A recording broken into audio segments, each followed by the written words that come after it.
Magandang buhay sa inyong lahat. Ngayon ay araw ng Biyernes at batid ko na tayo ay wala pa rin pasok. At alam niyo rin yan, so nakalulungkot man, kailangan magpatuloy ang inyong pagkatuto. So, dako tayo sa panibago nating aralin. Ito ay ang tinatawag natin ang arkitekto ng mga ideya. Kung inyong mapapansin dito, mayroon kayong nakikitang, ano ba to? Tama? Yung parang pundasyon ng bahay, di ba? Bakit kaya ang kinalaman ng mga yan? Okay? Alamin natin kung bakit tinawag na arkitekto ang mga ito. Pero, arkitekto ng ideya. Okay? Isang gabayan sa pagbabalangkas ay yung tinatawag nating outlining sa Ingles para sa madali nating pagsusulat. Handa na ba kayo? Sige. Ano nga ba ang balangkas o ang pagbabalangkas? Ay, ang balangkas po ay isa po yung outline. Okay, sa Ingles, isang nakasulat na plano. Nagsisilbi itong skeleton o framework ng iyong isusulat na sanaysay. Sabi nga dito, bago ka magtayo ng bahay, kailangan mo ng blueprint. Bago ka magsulat, kailangan mo ng balangkas. Iniiwasan nito ang pagkaligaw ng iyong mga ideya. So yun yung purpose ng pagbabalangkas. Ito yun o. So ganyan ang gagawin natin. Next tayo. Bakit nga ba mahalaga ang pagbabalangkas? Okay, alamin natin, meron itong tatlong ideya. Ito ay nagbibigay ng direksyon. Ito ay nagbibigay ng o isinasaayos nito ang mga kaisipan at sinusubok ang pag-unawa. Unahin natin yung unang bahagi, yung nagbibigay ng direksyon. Nakikita mo ang pangkalahatang ideya. Tama? Take note, naka-highlight ang ideya. Yung tinatawag nating overview ng paksa bago ka pa man magsimulang magsulat. Ganun yung dapat eh. Kailangan alam mo yung tatahaking direksyon mo. Alam mo yung ideya mo. Tama? Ngayon, dahil sa alam mo na yung ideya mo, isasayos mo ngayon yun. Kasi gulo-gulo pa yun eh. Diba? So, inaayos o ipinapakita nito kung paano magkakaugnay ang iba't ibang mga detalye at subtopics sa isa't isa. Ito yung gagawin mo. Okay? Tapos, sinusubok ang pag-unawa. Nakatutulong ito upang salain ang mga mahalagang impormasyon mula sa mga librong binasa o ni-research. Nakakuha ka na ng ideya. Sa dami ng ideya mo, aayusin mo yon. So dahil sa naayos mo na yun, nakakuha ka na, naano mo na yung mga kaisipan mo, o ito naman ang gagawin mo. Nakuha ba? Okay, sige. Sunod tayo. Ang pundasyon ng ideya at ng detalye. Okay. Pangunahing ideya o yung main idea sa Ingles, ang pinakamahalagang mensahe. Ito ang buong bubong na sumasakop sa iyong paksa. Kung wala ito, walang kwenta ang bahay. So, ganoon din sa iyong pagbuo ng isang balangkas. Kailangan alam mo, ano ba yung pinakapangunahing ideya sa ginagawa mo.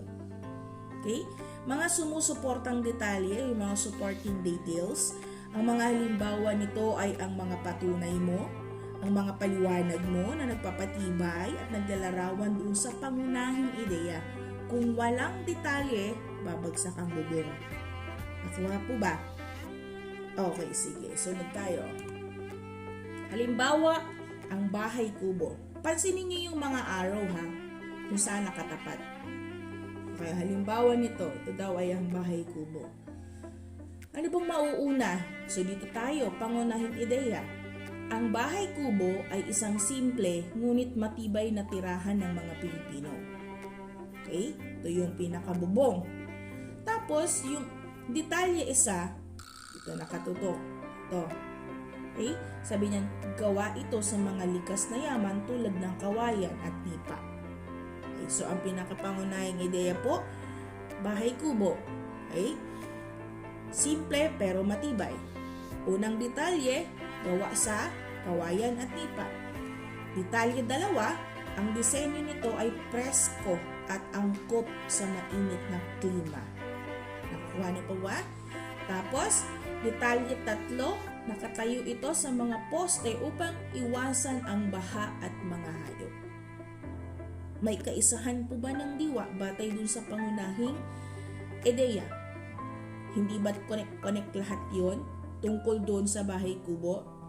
Ganun lang kasimple. Sunod. Meron tayong 2 uri ng balangkas o pagbabalangkas. Ang tinatawag nating reading outline at saka writing outline para sa pagbabasa at para naman sa pagsusulat. Unahin natin ang reading outline o para sa pagbabasa. Paano ba ito? Ginagawa kapag inaral mo ang isang teksto o ang akda ng ibang tao. Okay? Hinihimay mo ang gawa ng autor upang mas maintindihan ito. Nakukuha po ba? Reading outline ang tawag doon. Samantalang ang writing outline, ginagawa bago ka sumulat ng sarili mong sanaysay o essay. Inaayos mo ang iyong sariling mga ideya bilang draft o borador. Dito, deconstruction. Buo na. Hinihimay-himay mo na lang. Dito, ikaw mismo ang gagawa. Ayun, pansinin niyo yung larawan. At ito dito. So, saan ka ba dito? Dito o dito? Dito tayo. Okay, next tayo. Merong 2 sistema ng pagbabalangkas, ang decimal outline at saka alphanumeric outline. Ano bang meron sa decimal outline? Gumagamit ng pulos o puro numero na may tuldok. Yan, decimal outline ang tawag sa ganyan. Kapag sinabi naman nating alphanumeric mula doon sa salita, gumagamit ng pinaghalong letra at saka numero. Ito ang pinakakaraniwan at pinakamadaling gamitin para sa paaralan. So, ayan. 1A, B, then 1, 2. May 1AA pa yan. Sunod. So, yun yung 2 sistema ng pagbabalangkas. Ang hierarkiya ng alphanumeric, kasi ito yung pinaka-common na pinagagamit namin sa inyo o sa school nga. Okay. Roman numerals para sa pinakamalaking bahagi o yung main parts. Okay. Capital letters na alphabet para naman ito sa pangunahing idea or main ideas. Yung Arabic numbers, yung 1, 2, 3, para naman yan sa mga suportang detalye or supporting details. At yung maliliit na mga letra, yung small letters, para naman yan sa dagdag na paliwanag o yung specific examples. So kung yung mapapansin yan na yung araw na yan, indention, pag-urong. Napakahalaga upang makita agad kung aling ideya ang nasa ilalim ng isa pang ideya. Gets po ba? So, yan yung pagkakasunod-sunod. 1A, 1B. Okay. Next tayo. Anatomiya ng balangkas o pagbabalangkas, unang bahagi. So, dito, pamagat, sinusulat sa pinakamataas at gitnang bahagi, ito ang pangalan ng iyong proyekto. Okay?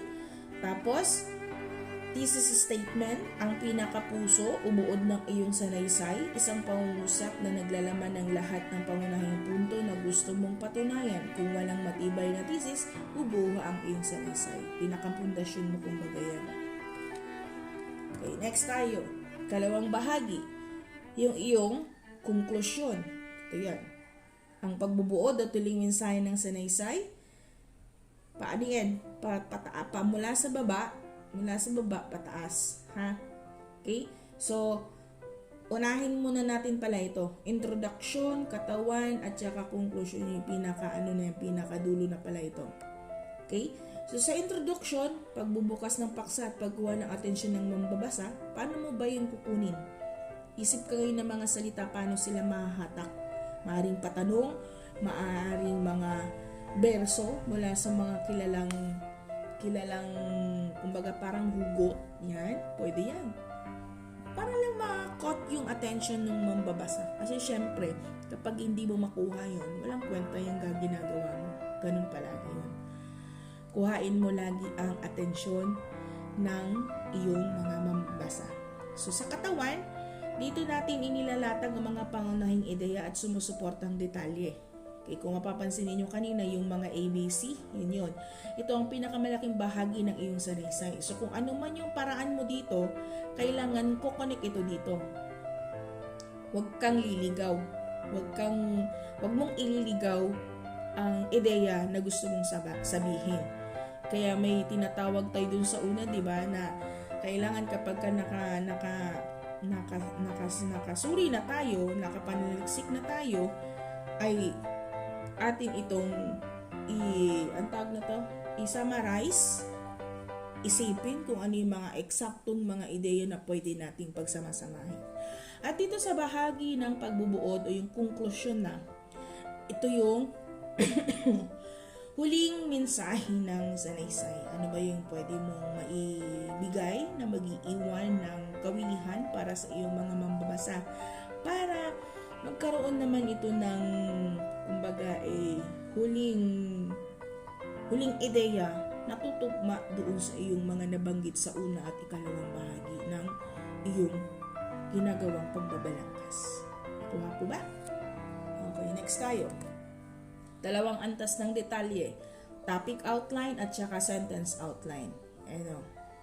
Sa topic outline po, gumagamit lamang mga maikling salita, parirala or phrases or keywords. Mabilis itong gawin at magandang gamitin para sa mabilisang brainstorming. Samantalang ang sentence outline po naman ay gumagamit po tayo ng buo at kompletong pangungusap, yung tinatawag na full sentences. Mas matagal gawin, ngunit kapag tapos na, halos buo na rin ang mismong sanaysay dahil pagsasama-samahin mo na lang ang mga pangungusap. Okay? Next po tayo. Paglalapat po tayo o plan move on. So ano ba to? Project brief. Paano kung natasan kang sumulat ng sanaysay tungkol sa pag-move on mula sa isang nakaraang relasyon? Ay, gusto nila to. Gusto nyo to. Tingnan natin kung paano ito babalangkasin. Ang pamagat, pag-move on sa isang relasyon. Statement o thesis statement, ang pag-move on mula sa isang nakaraang relasyon ay masakit ngunit posible. Maaari kang magsimula sa pamamagitan ng pagmamahal sa sarili, paglalaan ng oras sa mga mahal mo sa buhay, at paggawa ng mga bagay na nagpapaligaya sa iyo. Halimbawa lang yan. Halimbawa, topic outline naman, introduction, kahirapan ng pag-move on. Katawan, pagmamahal sa sarili, ayan o, nakita niyo yun o.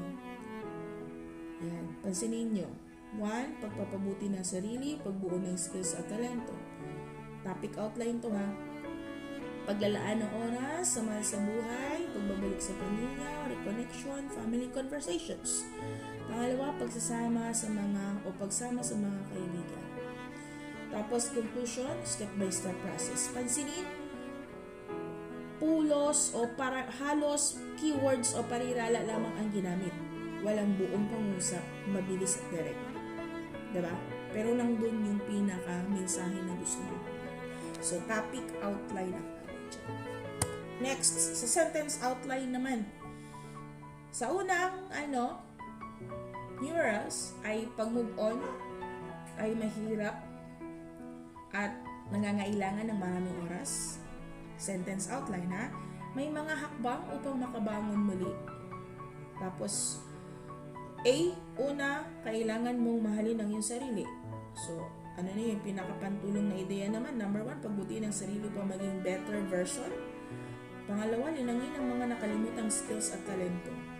Parehas lang naman, pero sa paraan nga lang ng pangungusap. Tama? Pangalawa, gumugol ng oras sa mahal sa buhay.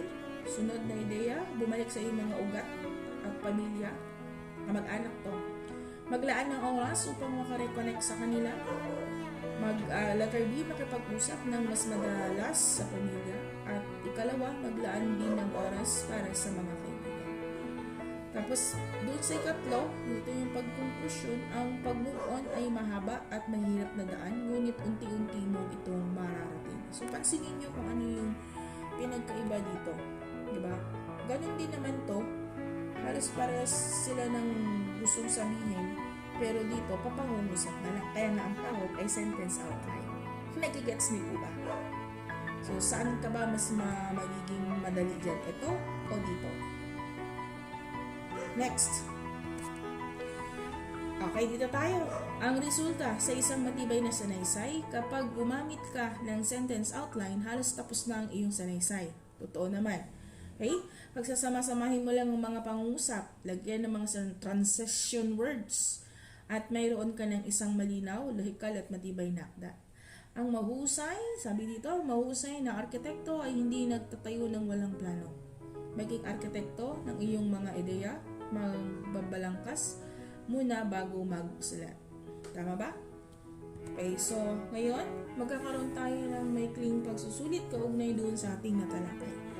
Kumuha kayo ng 1/4 para ilagay ninyo ang inyong mga kasagutan. Number 1, panuto.